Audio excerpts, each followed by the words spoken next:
I'm sorry, everybody. All right, that's all I can really say. Now, this video is just something where I got to get a little real with you. And given the fact that I talk about viruses and stuff nowadays, this is a very real life, nasty thing that is basically culminated. Now, I know that you all liked the Eritas video. It got a really good reception, and I'll be making more of those types of videos. But when I make those type of videos, they take some time. They take some, they take a little bit more than the usual.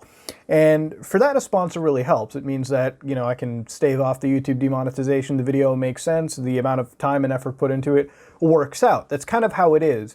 And, it means that you guys can get a quality video. Hopefully you guys will enjoy it, and it's a 30-minute long ad and whatnot. But the reality of sponsorships is we get a lot of them brought to us.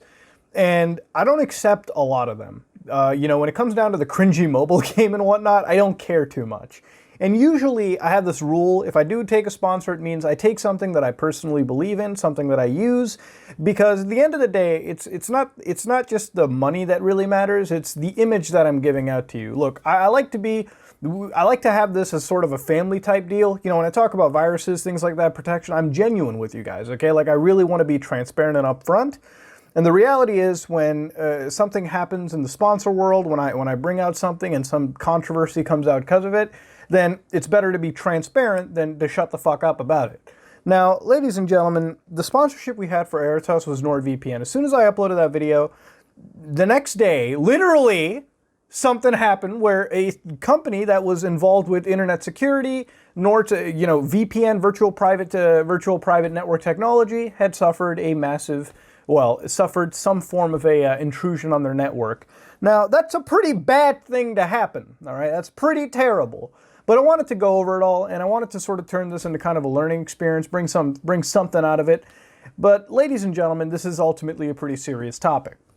Now, for those of you who don't know, back in March, let me give you a history with NordVPN to begin with. When I was VPN hopping, I went through like Express, IPVanish, a bunch of these VPN services, and my rule for a VPN is it has to be pretty popular, it has to be pretty financially strong, meaning that you get a paid for VPN, meaning that they have no foreign advertisers or people looking into them to really give off data requests. They are a fully funded, proper company, and they're out of Five Eyes surveillance regions, meaning that they're not operated in Canada, Australia, the US, countries where keeping track of logs is mandatory. So the best part about these services like NordVPN, for instance, is not requiring to keep logs, which is important. They are operating in a country where they don't have to keep a log, meaning that if the government was to subpoena NordVPN or VPNs that operate outside of Five Eyes alliance countries, then they can keep no logs, and when they're getting subpoenaed, they can literally say, we have no data to give you. Which is why these services are important, meaning that if you're using these services, your data is not logged. So that's a big plus point. And to NordVPN's credit, that is kept. That is literally something that, because of where they operate, they have that perk. Okay, that's just what they get. But the problem with something like this is this doesn't matter for the data NordVPN has. This is data already flowing. So for basically for those of you who don't know how VPNs work, virtual private network technologies, essentially what you're doing is you're connected to a virtual private network, literally a network that is run by NordVPN, a set of servers and whatnot connected around.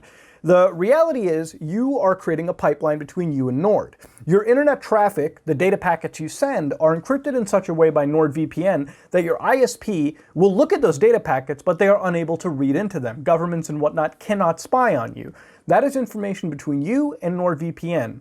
Now, as far as NordVPN or any of these companies are considered, these are encryption packets that are created specifically by them, specifically for user to user to an extent, but these are encryption packets they have made that people cannot spy into. What had happened was back in March, without us knowing, NordVPN was breached on a third-party server that they had. Now, for a company as big as Nord, it's not out of the ordinary for them to get a third-party service. It happens. Even big companies like Google, Facebook, Microsoft will often contract third parties to meet up with load and demand. It happens. The problem here is that it seems as though that something had happened on this third-party network where a TLS handshake or TLS keys, encryption keys, were stolen. Whether these were invalid keys, and you can bring it up in NordVPN's blogs, these were keys that were once out in the wild.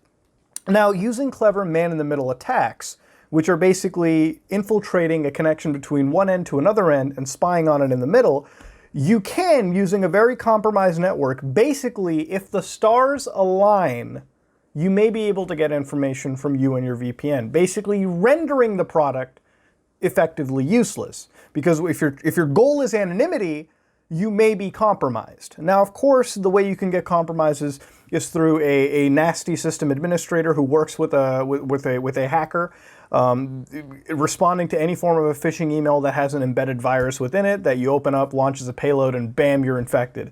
Ladies and gentlemen, obviously the stars have to align, things need to happen. Data breaches are common in the world of cybersecurity. It happens. As much money as you can pay somebody to secure your product, you can pay somebody the same amount of money, maybe even more, to attack a product. It happens all the time. And every day, there are probably millions, hundreds of thousands, millions of cyber attacks between multiple parties that happen every single day. It's a dangerous world on the internet, but I'm not saying this to fearmonger you. I'm saying this because ultimately, as somebody who talks about viruses, and like I said, I want to be your friend and shit, and I like this relationship we have, I got to tell you this because you have to be careful. This is the field that I'm most comfortable with, and I know the dangers of the internet, but that's not, again, to fearmonger you. This is, again, to remind people that you cannot trust one single organization with your security, okay? And at the end of the day, I use this VPN primarily to watch Netflix, okay? Simple as that. But regardless, I use this service for multiple reasons. And at the end of the day, none of those were, illegal or anything. I guess if watching US Netflix is a crime, I don't want to be right. But at the end of the day, I use this service and I paid for it with my own money. And the problem is there was no contact from NordVPN. What actually kind of triggers me a little bit, versus the whole breaching, because breaches fucking happen. They happen between everyone. You look at companies like Apple, where they make where they have iCloud, right? Their secure file storage. Stuff gets leaked out of there. It happens, okay? You can have it as secure as you want. It'll happen. Same thing with Google, same thing with Facebook, same thing with any service same thing with any internet service. There will be a way to penetrate and break information out of it. You can be a credit union like Equifax or TransUnion and a credit monitoring company and have your data breached. Data that matters to you that you don't even have an opt-in for, that can be breached out and cause serious penalties. Ladies and gentlemen, it happens. If I was to sit there and not use a service that was breached at some point, I wouldn't be using most services. So it happens. I understand that. What I'm kind of really tilted about is the fact that this wasn't communicated. While it happened in March, it wasn't communicated until now. And I get it. NordVPN says that they were doing some internal auditing. I understand that. I get that it wasn't a massive issue, but I feel like shareholders, the people who use the service should have been communicated that day of. Transparency is an incredibly important thing, especially when your work is in internet security and tunneling all of our information. As much as I have used NordVPN for browsing the internet and keeping myself anonymous, I will say that I may just keep using it. I don't know. I have a 3-year subscription to it. I don't know, but if this, what I want to see from now on, what I need to see is third-party forensics going into this. I need to see a third-party forensic team go into NordVPN and really, really assess the situation, because that's kind of how cybersecurity is. If there is a breach that occurs, it happens. But you need to have a third-party team actively look into it, look every nook and cranny to see what was sent out, what wasn't. And while I'll give NordVPN the benefit of the doubt, they may have done most of it, and most of it, I guess, might check out, it is, to me, a little tilting that this happened in the first place. Because at the end of the day, I'll say this much as honest as we can, we kind of put our balls on the line when we take any of these sponsorships and when we showed them to you. Because at the end of the day, I paid for the product, I believed in it, and ultimately this happened. Now, of course, I can give as many benefits of the doubt as I can, but it's not going to change anything. Again, I'm really, really sorry. But I can't begin to tell you what to really do, other than follow the general steps, make sure your passwords are different. Again, be careful with your data. This is very important. I'm not saying this to fearmonger or anything, but what you can do now is if you've used NordVPN or any service that has been breached at some point, be careful, change your passwords, do what you can, do what you have to do to change as much as your personal data on these websites. Again, passwords are very important. And when it comes to virtual private network technology, I would highly recommend, when it comes down to it, The last thing you should do it for is incredibly sensitive data, like if you're connecting to the IRS, your tax services, banking, especially financial services.